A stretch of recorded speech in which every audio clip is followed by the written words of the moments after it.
शं वरुणः शन्नो भवत्वर्यमा शन्न इन्द्रो बृहस्पतिः शन्नो विष्णुरुक्रमः ॐ शान्ति शान्ति शान्तिः।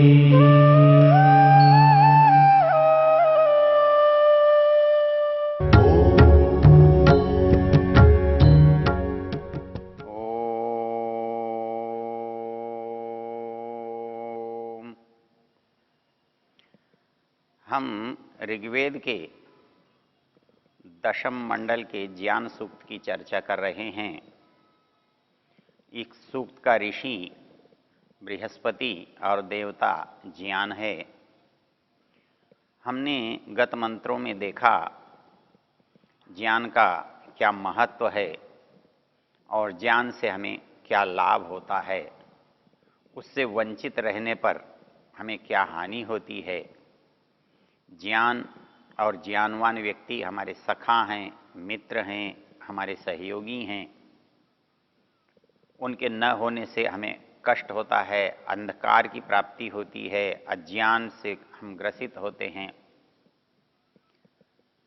अगले इस मंत्र में एक विशेष बात कही है और ये मंत्र बहुत प्रसिद्ध भी है, सरल भी है।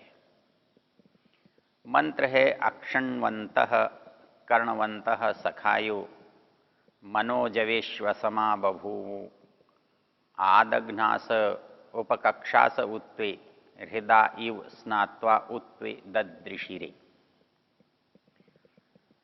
सामान्य रूप से इस मंत्र में एक उदाहरण दे करके एक बात कही गई है। जो बात कही गई है वो ये कही गई है कि भाई जो सीखने वाले हैं, पढ़ने वाले हैं, दुनिया में पैदा हुए लोग हैं, उनके पास जो जानने के, काम करने के साधन हैं, वो सब हमें एक जैसे दिखाई देते हैं, एक जैसे होते भी हैं। कोई मनुष्य पैदा होता है तो उसकी सारी शरीर में कर्मेंद्रियां, हाथ पैर और ज्ञानेंद्रियां, आँख, नाक, कान आदि एक जैसी होती हैं। जिनकी नहीं होती वो अपवाद होते हैं। नियम तो यही है कि सबके पास समान रूप से ये साधन प्राप्त होते हैं। ये साधन शरीर के चलाने के लिए, ज्ञान की प्राप्ति के लिए हमको भगवान ने दिए हैं। जो हमारी कर्मेंद्रियां हैं वो कर्म करने पर भी ज्ञान में सहायक होने से ज्ञान के लिए उपयोगी हैं। उन कर्मेंद्रियों के बिना हम ज्ञानेंद्रियों से पूरा लाभ नहीं उठा सकते। हम कहीं पढ़ने जा रहे हैं तब हमारा जाना, हम लिख रहे हैं तब हमारे हाथ से लिखना, हम सुन रहे हैं तो अगले का बोलना, हम किसी को बता रहे हैं तो वाणी का उपयोग, ये सारी जो हमारी कर्मेंद्रियां हैं उनका भी ज्ञान के लिए भरपूर उपयोग होता है। इसके साथ जो ज्ञानेंद्रियां हैं वो कर्मेंद्रियों से अपेक्षाकृत हमारे ज्ञान में अधिक उपयोगी हैं। तो जो महाभूत हैं उनके विषय हैं, उनके विषयों के अनुसार इंद्रियां हैं। इनमें एक संबंध है। जो संसार बना है उसको हम 5 भागों में बांटते हैं। पृथ्वी है, जल है, तेज है, वायु है, आकाश है। जो स्थूल संसार में जो पदार्थ हमें दिखाई दे रहे हैं, जो 5 हमको दिखाई दे सकने वाले पदार्थ हैं, उनको हम महाभूत कहते हैं। ये महाभूत तो हम इसलिए कहते हैं कि इससे पहले जो एक शब्द आता है सृष्टि रचना की प्रक्रिया में, निर्माण में, वो है सूक्ष्म भूत, अर्थात इससे पहले की रचना। उससे पहले क्या था या उससे पहले क्या था वो इस समय हमारे विचार का विषय नहीं है, किंतु जो चीज़ हमारे सामने उपस्थित है दिखाई दे रही है, हम उसके आधार पर इसकी चर्चा कर रहे हैं। तो हमें संसार में जो 5 पदार्थ हैं वो पृथक पृथक दिखाई देते हैं, और यदि जो कुछ संसार में मिला हमको दिखाई देता है तो इन 5 पदार्थों के मिलने से ही बना हुआ है। इसलिए हमको जो ज्ञान भी होना है तो इन 5 का ही होना है। तो हमको परमेश्वर ने एक व्यवस्था दी। व्यवस्था क्या दी? भाई दुनिया में जितनी चीजें हैं सारी आपको देखनी है, सबको आपको जानना है। तो वो सबको आप कैसे जानेंगे? या तो एक तरीका होता कि एक से ही हम सबको जान लेते, लेकिन ऐसा नहीं है। तो दूसरा प्रकार ये होता है कि एक एक से एक एक को जाने। तो पृथ्वी है, जल है, तेज है, वायु है, आकाश है। तो ये 5 पदार्थ हैं जिन्हें हम 5 महाभूत कहते हैं। और संसार क्योंकि इन्हीं से बनता है इसलिए भौतिक कहलाता है, और 5 भूतों से बनता है इसलिए उसे 5 भौतिक कहते हैं। तो ये जो भूत है इनका जानने के लिए जैसा मैंने निवेदन किया कि एक एक भूत से बने हुए पदार्थों का जो एक एक विषय है उनको भगवान ने जानने के लिए हमारे पास जो साधन दिए हैं, उनकी जानकारी के लिए जो उपाय बताए हैं उनको हम ज्ञानेंद्रियां कहते हैं। और हमारे जैसे 5 महाभूत हैं तो हमारी 5 ज्ञानेंद्रियां हैं।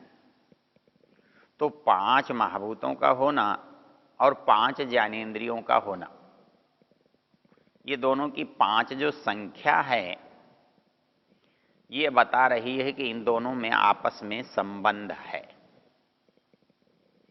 और वो संबंध ये है कि हर इंद्रिय से हर विषय नहीं जाना जा सकता, एक सच्चाई है।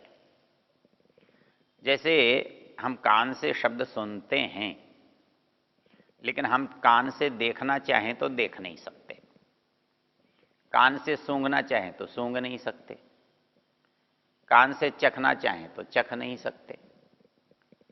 तो कान से स्पर्श इंद्रिय का भी उस तरह से लाभ हमको नहीं होता जैसे मुख्य लाभ हमारा स्पर्श का होता है। तो क्या होता है फिर इससे? इससे एक ज्ञान होता है शब्द का, और शब्द का ज्ञान होता है तो ये जानना जो शब्द है उसका संबंध किसी भूत से अवश्य होना चाहिए। तो जिस महाभूत का जो विषय होता है तो उस विषय को जानने वाली वही इंद्रिय भी होती है। तो यहां हमारे लिए विचार बना कि शब्द कौन से महाभूत का विषय है, और कान उसकी इंद्रिय कहलाएगी, उसकी जानने वाली, उसको जानने का साधन। तो क्या शब्द जो है वो पृथ्वी का विषय हो सकता है? क्या शब्द जो है अग्नि का विषय हो सकता है? क्या शब्द जल का विषय हो सकता है? क्या शब्द वायु का विषय हो सकता है? एक बार तो ऐसा लगेगा जैसे शायद इनमें से किसी का हो या किसी का कुछ कुछ हो।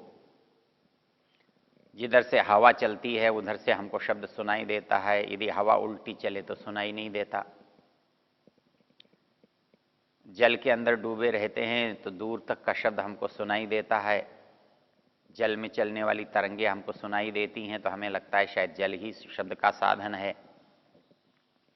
किंतु जब हम निर्णय करते हैं तो मूल रूप में शब्द जो है आकाश का भाग है, आकाश का गुण है, और आकाश के गुण से ही आकाश में शब्द की गति है।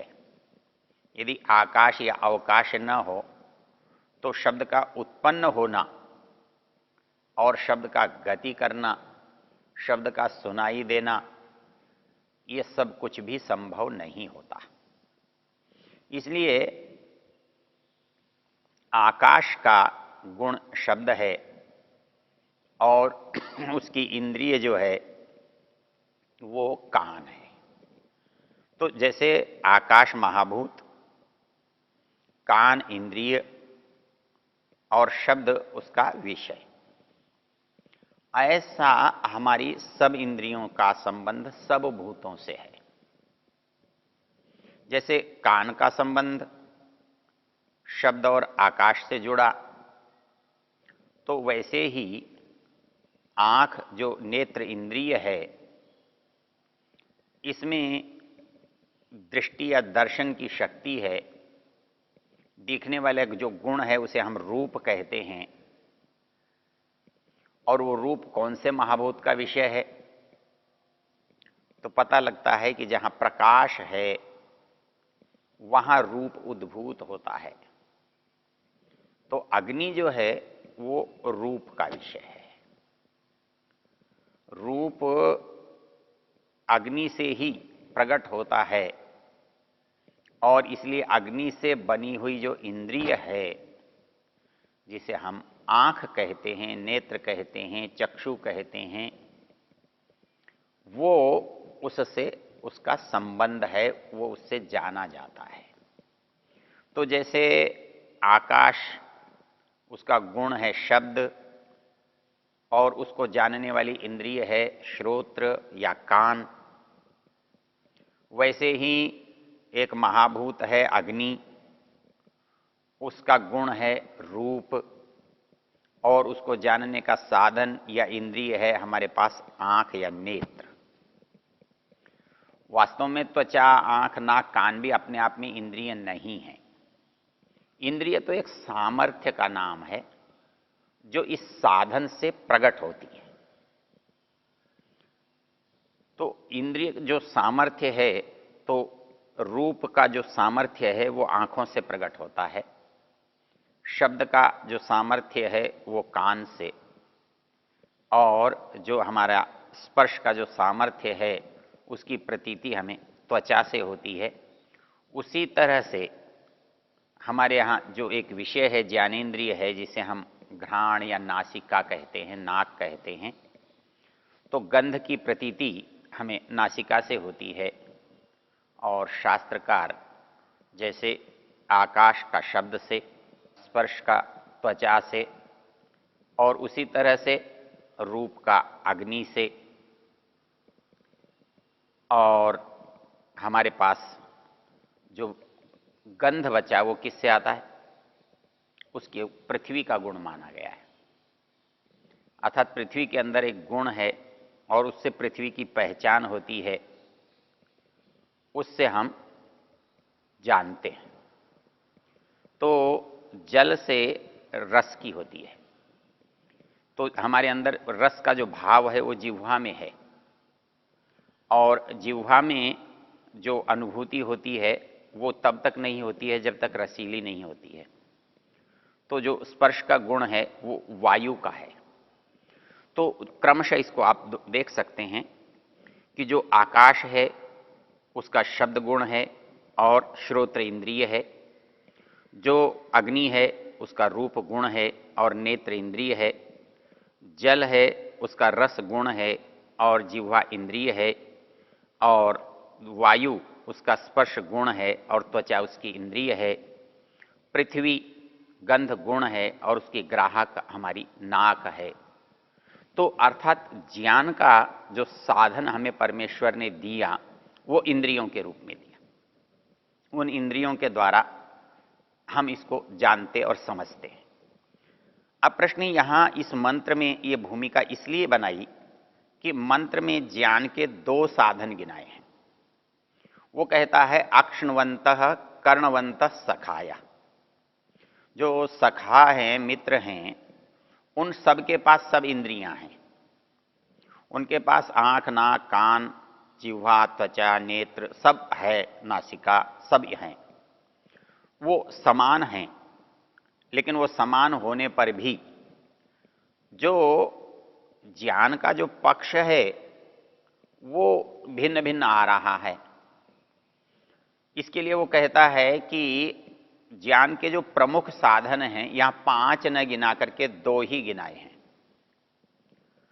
वो अक्षणवंतः कर्णवंतः क्यों कहा, 5 क्यों नहीं कहा? तो आपको ये पता लगेगा कि ये 5 नहीं कहकर 2 ही कहने का अभिप्राय क्या है।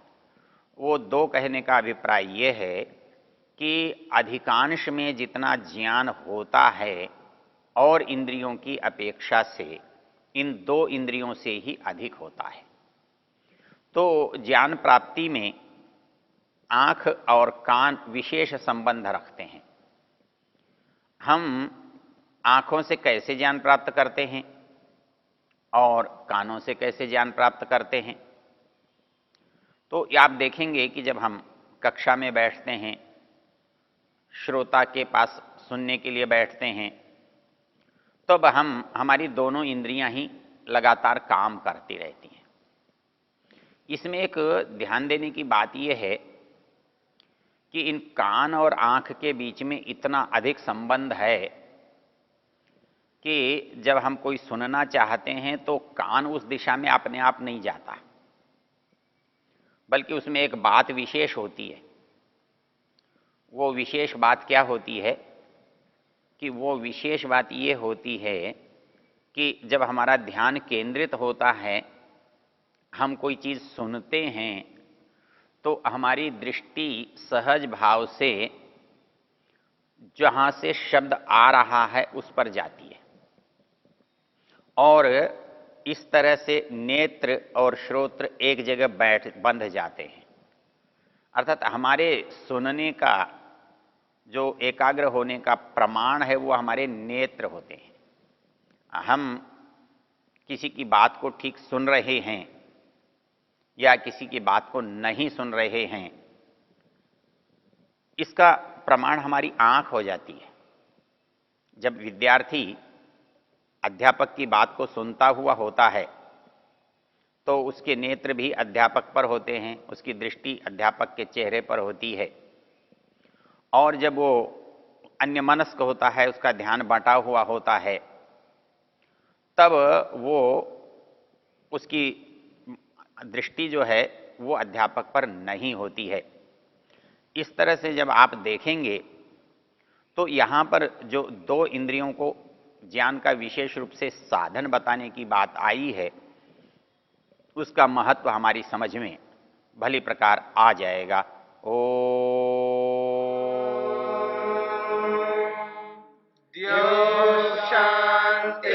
शांतिरंतरिक्षं शांति पृथिवी शांतिरापः शांतिरोषधयः